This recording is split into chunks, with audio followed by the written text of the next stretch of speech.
wala na talaga akong balak mag-celebrate ng birthday. Parang ang dami-dami problema. Kaya, ang malas naman ng birthday ko kasi ang daming mga problema kung dumarating sa amin. So, sabi ko sa kanya, huwag na kaming mag-celebrate ng birthday. Na lang natin tong birthday na to. Kumbaga, palagpasin na lang natin. Huwag na nating i-celebrate. Hindi ko alam bakit, pero parang ang bigat nung naging feeling ko pagka dating ng birthday ko na to. Paggising ko lang kanina umaga talagang ang bigat ng pakiramdam ko. So sabi ko talaga ayaw ko nang sana lumipas na lang tong araw na to. Huwag na tayo mag-celebrate kahit anumang celebration.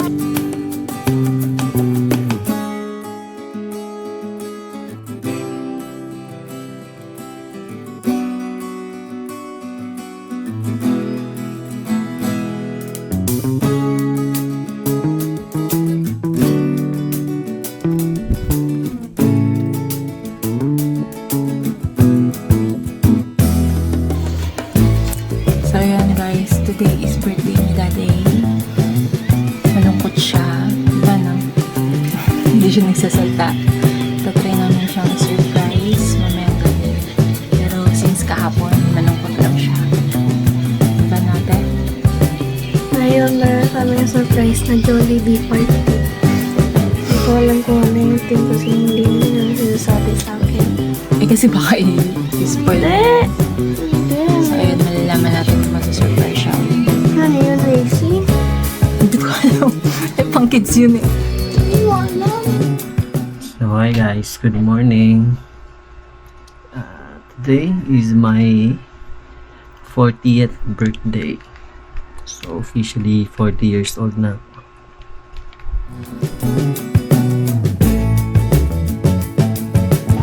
So yun na nga, katatapos ng aking birthday. Yan, maraming salamat sa lahat ng nag-organize ng surprise na yun. At na-surprise naman talaga ako. Hindi ko inaasahan na meron palang ganun. Sa totoo lang, ayoko ng mga surprises eh. Ayoko talaga ng sino-surprise ako. Pero salamat sa mga nag-effort at nagbigay ng oras para maisagawa yung surprise na yun. So thank you sa inyo lahat. Sa lahat ng nagsipunta, maraming salamat. Na-appreciate ko yung binigay nyong time para sorpresahin ako. Bawat isa sa inyo na nandyan, sa lahat na nakakapanood ng video na to, maraming salamat po sa inyo. Genuine yung naging saya ko nung nakita ko kayong lahat doon. So, maraming salamat po.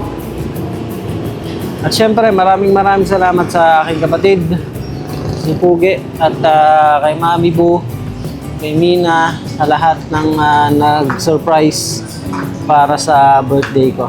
Maraming salamat sa inyong lahat. So, yun lang. Na-surprise ako. At happy birthday, Echo Place. Thank you.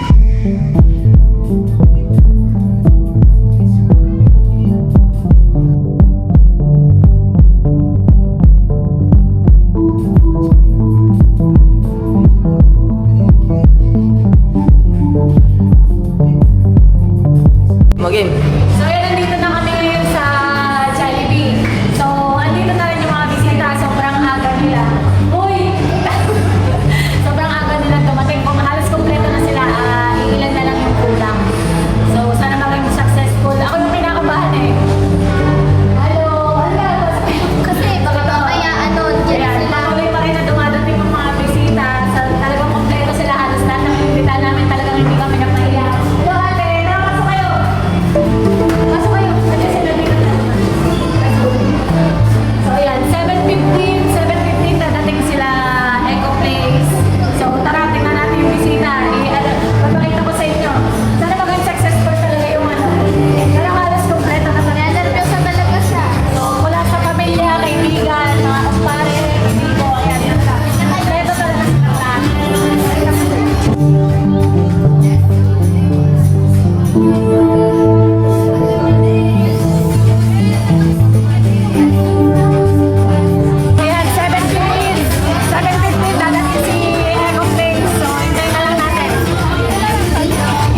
Sana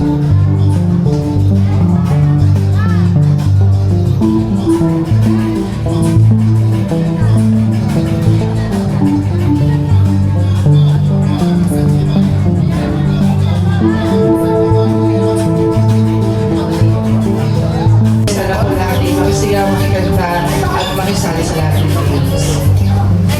And gaya rin po na sinabi ni Sir kanina, later po sa pagdating ni Sir Echo Plays, daan po tayo tumayo. Sumigaw ng surprise and happy birthday at sabay sa happy birthday.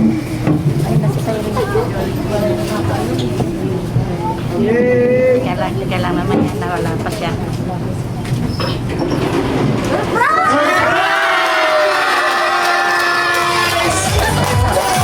Happy birthday, Sir Echo Plays! Welcome to your birthday celebration. Okay, everyone, sabay-sabay po natin siyang kantahan ng happy birthday. In 3, 2, 1! Love you guys! Happy birthday, sir!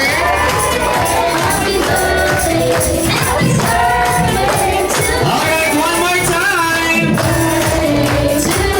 Happy birthday!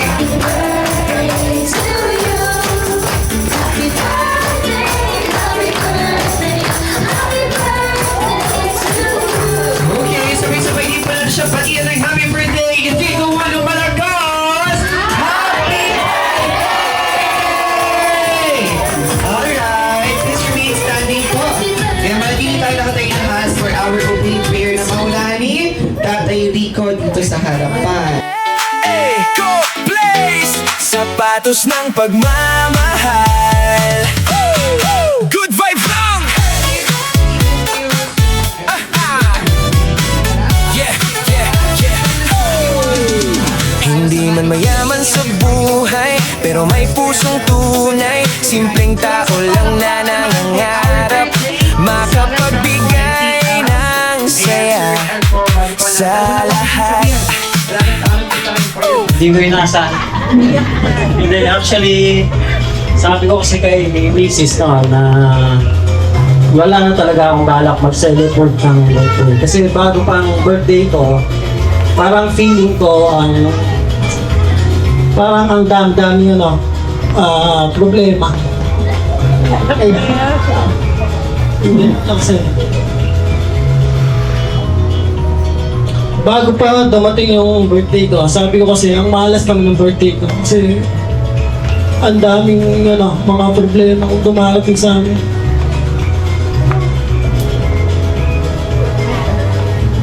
Diba? Sabi ko mami po.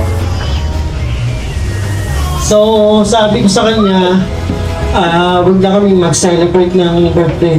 Pero insist ka kasi na 40th birthday daw kasi sabi, life starts at 40. So, kailangan namin mag-celebrate. Pero in-insist ko sa kanya, sabi ko sa kanya, huwag na kami mag-celebrate kasi parang ganun din naman eh. Mag-celebrate din naman tayo sa mga susunod na taon. Na lang natin tong birthday na to. Kumbaga, palagpasin na lang natin. Huwag na natin i-celebrate. Pwede naman tayo mag-celebrate araw-araw eh. Pero, hindi ko alam bakit, pero parang ang bigat nung naging feeling ko pagka dating ng birthday ko na to. Opo. Tissue ba? So, pag-gising ko lang kanina umaga talagang ang bigat ng pakiramdam ko. So, sabi ko talaga ayoko nang sana lumipas na lang tong araw na to ng birthday ko. Siguro sa puso ko, sa loob ko, gustong parang sinasabi na mag-celebrate ka kasi kailangan mo mag-celebrate. Kailangan mo i-celebrate yung life.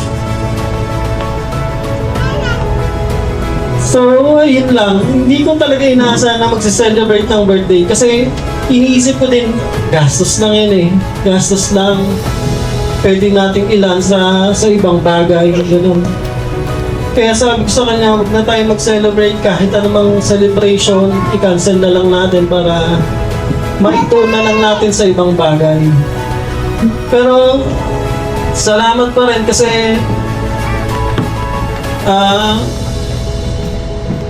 siguro babaguhin ito yung yung pananaw ko na kailangan ko din talagang mag-celebrate. Kailangan kong i-celebrate yung birthday. tayong lahat, kailangan nating celebrate yung life. Kailangan nating maging masaya para sa sarili natin. Ganun. So, yun lang.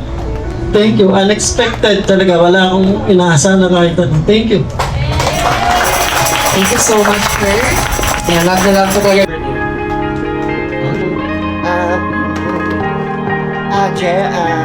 Oh yeah, oh yeah, oh yeah, oh yeah, oh yeah, oh yeah, oh yeah, oh yeah. Hey there, what you drinking? 2 shots, let's pour it out. I know what you're thinking, but tomorrow won't come for us. This life that we're living, ain't never gonna give it up. Double shot for the gifted, and one more for us. There you go, drink it up. All this love in a cup. Yeah, we go slow, we go fast. Yeah, we can't get enough. We stay all day, all night, living in paradise. Remember, you don't get it twice. The time of your life.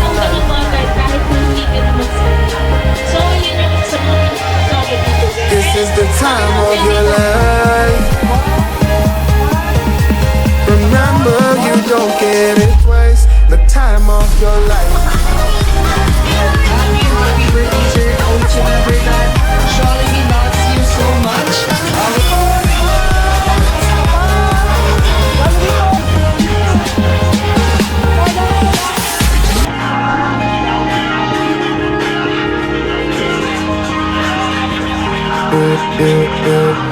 Don't look at the past, no, we're not going that way. Oh, now make it last, make it last to the break of day. No matter what people say. Happy birthday, live life in a Face. fast Na-surprise ka lane. ba sa Double shot for the party mo? gifted, triple shot for the pain. There you go, Thank you, drink bossy. it up. All this love in a cup. Yeah, we go slow, we go fast. Yeah, we can't get enough. We stay all day, all night, living in paradise. Remember, you don't get it twice. The time of your life. On birthday ngayon, syempre, ano, Time of your life. ayun, Remember, you don't get sana maging happy lang siya palagi. Happy na dito sa ikot niya. Ano naman yun, 100% yung sakot lang sa akin. Ay, hindi ko talagang niya, pero ano nga siya, pagka nangihinay loob niya, isipin niya palagi na nandito tayo lahat para sa kanya. Palakpakan natin si Ma'am. Okay, next naman po sa kanyang daughters. Happy birthday po. Sana maging sikat si Ego Place. Oh yeah, oh yeah, oh yeah, oh yeah, oh yeah. Get enough, we stay all day, all night, living in paradise. Remember, you don't get it twice. The time of your life. At yun, naiyak pa ako kagabi. Hindi ko napigilang lumabas yung emosyon. Dahil bago pa naman talaga dumating yung araw ng birthday ko, medyo wala na ako sa mood. Ewan ko, parang ayokong kumapit yung birthday ko talaga ng mga itong nakaraang araw o buwan eh. So, yun. Kagabi, nakakahiya. Umiyak pa ako. Pero okay naman. Ayan. So siguro para sa akin, ayoko mag-celebrate, pero para sa ibang tao, sa pamilya ko, gusto nilang i-celebrate kung ano yung ikakasaya ko. Sa tingin nila na ikakasaya ko, kaya maraming salamat. Ako personally, ayoko talaga mag-celebrate eh.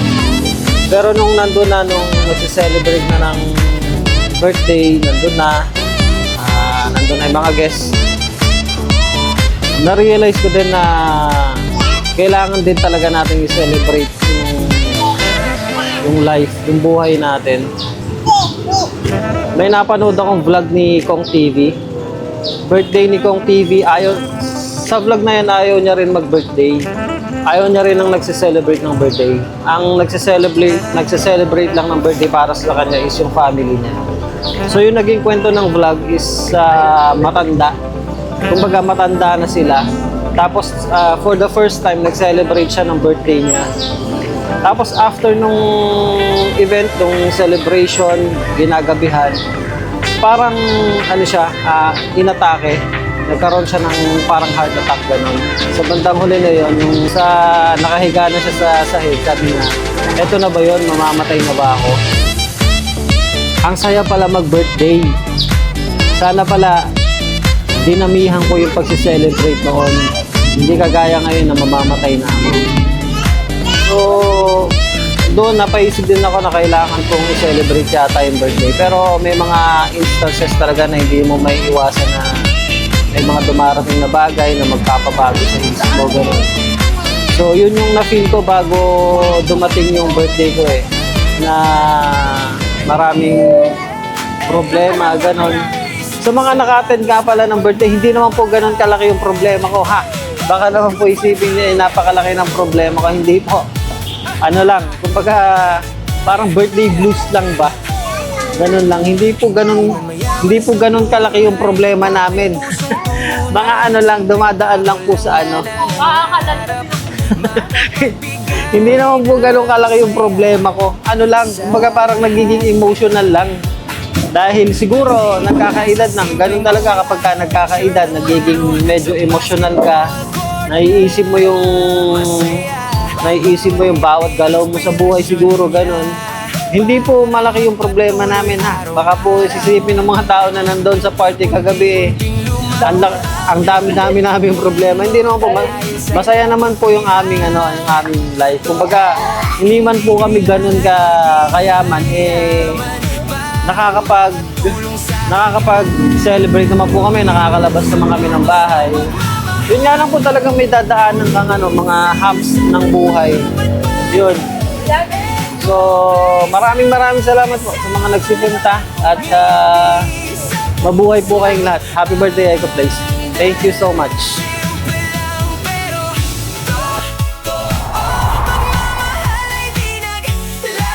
La